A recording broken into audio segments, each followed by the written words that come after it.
We've got Carlito that's joined us on here as a Chelsea fan as well. I heard you say when David said it's more on the players missing the chances, you said exactly or finally or something along those lines. That's the attacking side. In terms of the defensive element, the way that you're conceding a lot of goals, I know that one today was a mistake, but you were opened up a lot by Burnley. You've been leaking more chances in recent weeks. Is that the central midfield and the defenders also like the attackers not being good enough, or is that to do with Poch's defensive setup and how you're playing the game?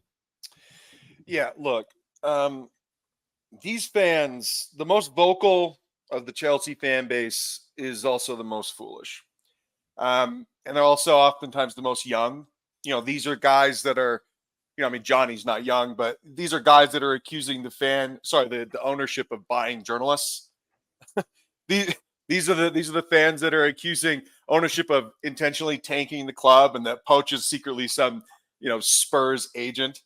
None of these things are true. That's all QAnon nonsense. All right. The reality is this. In their head, they have a lot of confidence issues. Badiashile is in his own head. Disassi is in his own head. And it's not even just about poor execution when you're defending set pieces. It's allowing those set pieces to exist in the first place. You're talking about tentative defending. Just foolishly kicking a ball out to a corner and thinking that you did your job well. The last thing that Chelsea should be trying to do is give a team another corner kick or give a team another free kick, in the circular arc outside the box. Because right now, we are horrendous at defending set pieces. And we have been all season. And I'm sure that Poch and his team of coaches, they're exasperating themselves. They're exhausting themselves, thinking, how can we fucking fix this? The reality is that this team in its current intimation is not good at defending set pieces. I know that we bought that guy from Brentford, the set piece specialist. Great.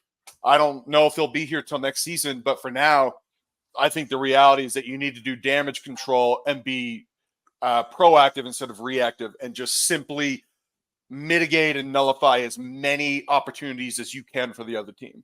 That means being very conscious of not giving up set pieces, being very conscious of not giving up corner kicks cheaply, just heading a ball out, thinking that that's a good defensive. And that's a fair point, but that all stems from how you're coached and trained, doesn't it?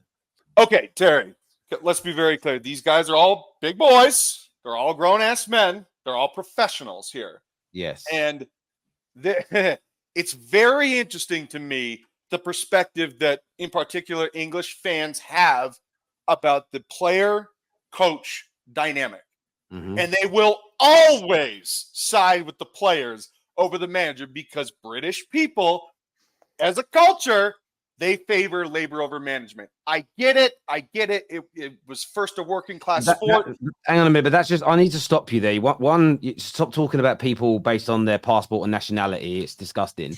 Hang on, let me stop you for a minute, because no one, whether they're British or American, no group of people are a monolith. We're not all the same because we have the same passport, first and foremost. So for me, I look at it this way. There are times when I've seen people back their manager. I see Liverpool fans in their droves last year when they struggled stand behind Jurgen Klopp. Some did, some didn't. There's a split because sometimes it's viewed in either way. The problem with yourself is that you have this belief that managers are only 10%, 20% of the overall quality of a team. I want to ask you a question away from Chelsea. If David Moyes was to coach this Manchester City team for the last 8 years, do you believe they would have won as many trophies as definitively as they have versus with Pep? Oh, no. But you're talking about a style of play thing. I mean, definitely not. Definitely not. I thought the coach is only 20%. It's the players, right? Well, I mean, you definitely have 25% less trophies, Terry. Got you there, bud. Okay, so you think that he wouldn't have won like 5 Premier Leagues. He would have won 4, David Moyes, with that team. Sure. Look, no. Well, there's a very distinct. That's the problem with your theory that managers are not that important. When you apply it and you start applying that logic across multiple examples, it falls down very, very quickly. Managers have always been an important part of not just sport, managers and coaches in most sports all around the world are an extremely integral part. Even in singular sports, when someone might change a boxing coach or a tennis coach and they fall off for a period because the training doesn't suit them. Or you look at Anthony Joshua right now, change coaches, suddenly looks like a fighter of 4 or 5 years ago. So to act like coaches and managers are not integral to how good teams are is an absolute nonsense to me, mate. Okay. Man United, 2012-13 on the Ferguson.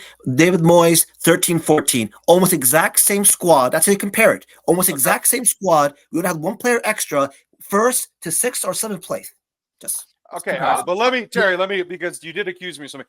I don't mean that it's a bad thing that British guys, they back the players. I think that's good fandom. And I do understand. Like, I'm not like criticizing you guys and your economic stuff. Like, I'm really not doing that at all.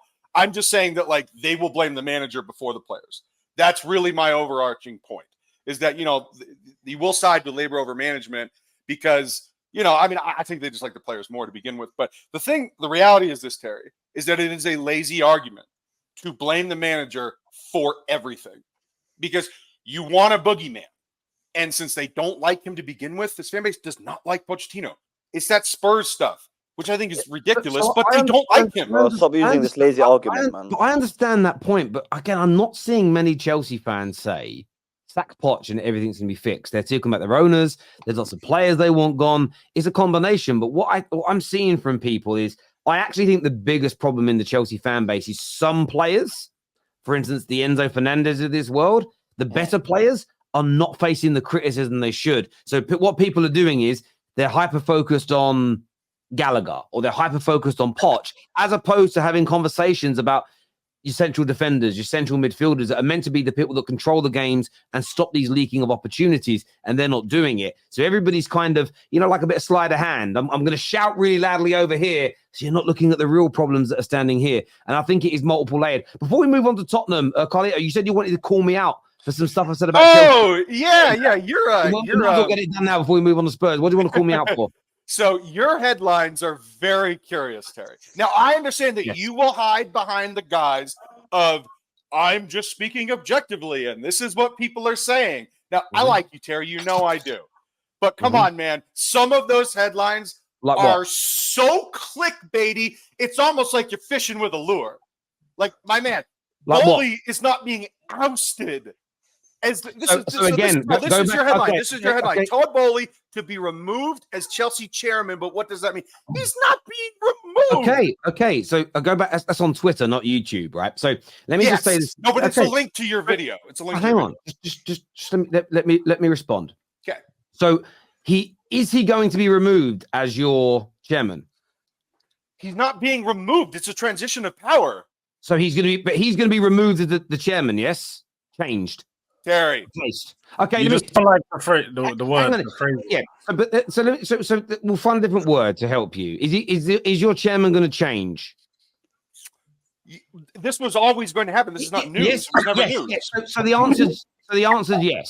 Okay, yes. Terry, are you playing the intentionally naive card here? No, I'm not. I'm asking you to answer my questions for me and play along. So the answer is yes. Okay. The second part of the sentence was, so what does this mean? Because what we did on the show is exactly what that question suggests. He is going to be removed, but it's going to be in 2027. It's always been part of the plan. And as I said on the show, this is the complete nothing burger of a story, although some people got very excited very quickly and some rivals decided to laugh about it very quickly. So, yes, there is a provocative element of titles. Why do you do that? Because my subscribers and people that watch me every day don't care about my titles. They're going to watch. But you do want to have a provocative title that goes, oh, what's this? I fancy going to watch this. It's normal. And do you know who taught me how to do it and who showed me how to write it properly? My YouTube manager. He said, your titles are not good enough. This is how you should write a title on YouTube. So when people go, I don't like the titles, it's YouTube that tell us to do it that way. So thanks for calling me out on that. But there's nothing wrong with that title. And it isn't clickbait because we spoke about his pending removal and we spoke about what it's actually about. Clickbait is this: Todd Bowley no longer at Chelsea. And then we proceed to do a video about how to make scrambled egg. That is what Chelsea facing Premier League expulsion. Come on, man. Yes, hang on a minute. There are genuine headlines from the leading newspapers in the UK that Chelsea are facing Premier League expulsion if they are found guilty of multiple charges of FFP. For me not to be able to talk about that and put that in the title by being called clickbait is ridiculous, because they are genuine headlines from leading journalists about cheating that your club has self-reported about. So, Carlito, I know it's your club and you don't like seeing those headlines, but there's nothing inflammatory about it, because that is what Chelsea are facing if they're found guilty. Well, if there's nothing inflammatory about it, then why are you stoking the fire and saying, I want to be provocative? Terry, you know what you're doing. And look, again, I like you. This is not like criticism. It's not about being provocative, as in me trying to be provocative. It's a story. But you're being for me a little bit of a baby. And you're doing what a lot of men definitely being a baby. 100% being a baby. You are. You sound like a man, but you're acting like a child. And the thing for me is this. Is that City fans have been doing it recently as well, where there'll be a really big story that comes out that reveals new evidence or a new direction their case is going in, and you talk about it and they get angry. And you're only angry about it because deep down inside, Carlito, you fear the worst that can happen to your club. So you're in your ostrich mode. You're in your denial mode of, I want everybody to stop speaking about it, because if we don't speak about it, maybe, just maybe, it will go away. And the Terrace isn't going to ignore stories that could damage the lives of millions of Chelsea fans around the world because some people at your club have been misbehaving. We're going to highlight it, talk about it, and debate it. And that's what every single Chelsea fan should be doing every single day between now and when this is resolved. If you're not and you're ignoring it, I'm calling every Chelsea fan out by saying you don't love your club if you're not challenging this stuff, because that's tough love and that's real love. Carlito, thank you very much. You're welcome to stay. I am going to come to Winter Surf. I got to go. Thank you, though, Terry. Okay, thank you, buddy. Thank you.